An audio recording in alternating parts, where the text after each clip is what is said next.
Another day, another rampa today. What's up, what's up? Hello mga karampa and welcome to Humphrey G World. Rainy Wednesday pero laban lang sa buhay. Kailangan nating kumayod kasi marami pa tayong pinagkakautangan. Siya nga pala, ang dami kong dalang bags today. Pagkaratingan natin sa school ay super activity ng mga bata. Habang ako naman ay nag-check ng kanilang mga output at nagre-record ng kanilang mga scores. May pa-surprise din na nagpadala ng pagkain. Hindi ko alam kung sinong Jane ang nagpadala. Ang dami na kasi nilang Jane sa school. Isingit na rin natin ang pag-reset ng password sa LIS. Thank you Ma'am Jane Jaramillo, ikaw pala ang salarin. At dahil malamig ngayon ay kinuha na natin ang ating shawl. At dahil sa lamig na yan ay naramdaman ko na naman ang pagiging single. Wala na naman akong kayakap. Pagkatapos nating magturo ay nag-duty naman tayo sa kantin. Mabuti na lang may naabutan pa akong libreng cassava cake. Bilhin nyo na yan mga anak, kawawa naman kaming nagbebenta dito. At dahil malamig ang panahon, nagpabili kami ng cup noodles. And that's my lunch na malapit nang mag-expire. Charis! At syempre kasama natin dyan ang mga makukulit nating mga kafamilya na kung saan-saan napupunta ang aming mga storya. At bago nga tayo umalis papuntang Tuguegarao City ay tinawag natin si Ashley para mamili ng mga bags. Laking gulat ko, kinuha na niya lahat guys, wala na siyang tinira. Thank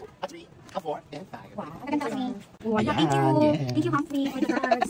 Finally, binigay mo na to. Dumaan na rin kami sa BSP Council para magpapirma ng mga documents at mag-register ng scout. At syempre, hindi pwedeng mawala ang pakape. Thank you so much, Sir Heron. At pagkatapos ng aming mga transactions, ay umuwi na rin kami kaagad. Kinain ko na rin yung natira pang tapioca. Hanggang sa muli, thank you for watching and see you in my next vlogs. Bye!